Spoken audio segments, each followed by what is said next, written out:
अस्सलाम वालेकुम मुअज़्ज़िज़ नाज़रीन, इल्म नूर पर खुश आमदीद। वो लोग जिन पर हर वक्त आफात का साया मंडलाता रहता है, जिनका मालो दौलत महफूज नहीं रहता, जिन्हें हर वक्त दुश्मन का खौफ रहता है, जिनके घर पर आसेब या काले जादू का साया है, तो आज की ख़ास वीडियो उन्हीं लोगों के लिए है।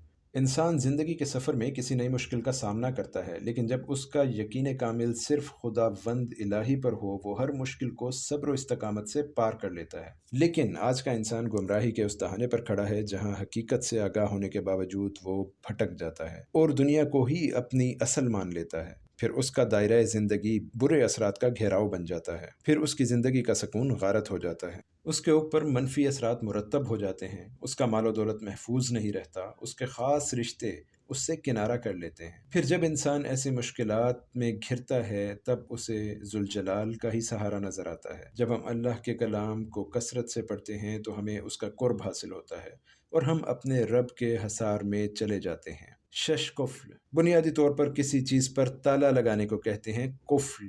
ये आफात और बलियात के लिए पढ़ा जाता है। इसके पढ़ने से कुफ्ल लग जाते हैं। ये वजीफ़ा बुजुर्गान दीन और सूफिया कराम से चला आ रहा है और इसकी बहुत से फ़ज़ाइल व बरक़ात हैं। जो शख्स इस वजीफ़ा को पढ़ता है वो तमाम आफात और शयातीन व जिन्नात के हमलों से महफूज हो जाता है और अल्लाह की पनाह में रहता है। अगर आपके घर पर आसेब का साया है तो 7 दिन शशकुफ्ल को बाकायदगी से पढ़ने से हर तरह की आफत दूर हो जाती है। अगर आपकी कोई चीज़ गुम हो गई है तो इसको सोते वक्त रोज़ाना पढ़ा जाए तो गुमशुदा चीज़ मिल जाएगी। अगर आप अपने बातनी इल्म में इजाफा करना चाहते हैं तो शशकुफ्ल को 7 मरतबा पानी पर दम करके पिएँ। जो शख्स जुमेरात और जुम्मा की दरमियानी रात सोते वक्त ये पढ़ेगा, अल्लाह ताला उसे 4 चीज़ों से नवाजेगा। अव्वल, अल्लाह की खुशनुदी। दोम, हजूर सल्लल्लाहु अलैहि वसल्लम की मोहब्बत। सोयम, बग़ैर हिसाब के जन्नत में दाखिल होगा। चहारम, रिज़्क़ में कुशादगी इंशाअल्लाह। लेकिन अगर आप पढ़ने के बावजूद इसका फ़ैज़ हासिल नहीं कर पा रहे तो इसके फ़ैज़ हासिल करने के 2 तरीके हैं। अमलियात का तरीका। आमिल बनने के लिए इजाज़त शर्त है, क्योंकि कुरान मजीद की आयात और इसमें आज़म के साथ मुवक्कलात भी होते हैं और अल्लाह ना करे वो आप पर उल्टे भी पड़ सकते हैं, इसलिए आपको इजाज़त लेना ज़रूरी है।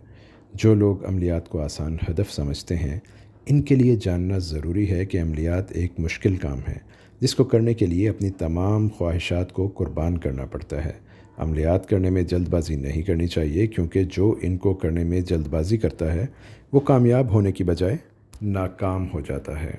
अमलियात करने के लिए बहुत सी चीज़ों का ख़्याल रखना होता है, जैसा कि हकूक़ व फ़राइज़, जलाली व जमाली परहेज़, नफ़रत, गुस्सा, झूठ, कीना, ज़िना और ख़ास तौर पर अपने आप को और दिल को पाक रखना लाज़मी होता है। फिर 40 दिन तक ख़ास जगह और ख़ास तादाद में पढ़ना होता है। दूसरा तरीका सदरी तरीका, रूहानियत का ख़ास तरीका जिसको इंग्लिश में अट्यूनमेंट कहा जाता है, उर्दू ज़ुबान में मुंतकिल करना होता है। रूहानियत में उस्ताद अपने शागिर्द को सदरी तरीक़ा से रूहानियत मुंतकिल करता है, यानी सीने का इल्म सीने में डालते हैं। सीना बसीना रूहानियत में सदरी तरीका शागिर्द के करीब होने का मोहताज नहीं। रूहानी लहरों के ज़रिए ये रूहानियत दूर से भी मुंतकिल की जा सकती है, जिसको डिस्टेंट अट्यूनमेंट कहा जाता है, जिसका ख़ास तरीक़ाकार हिदायत की शक्ल में शागिर्द को बताया जाता है। सदरी तरीक़ा से शागिर्द 40 मिनट में ये ताकत हासिल कर सकता है।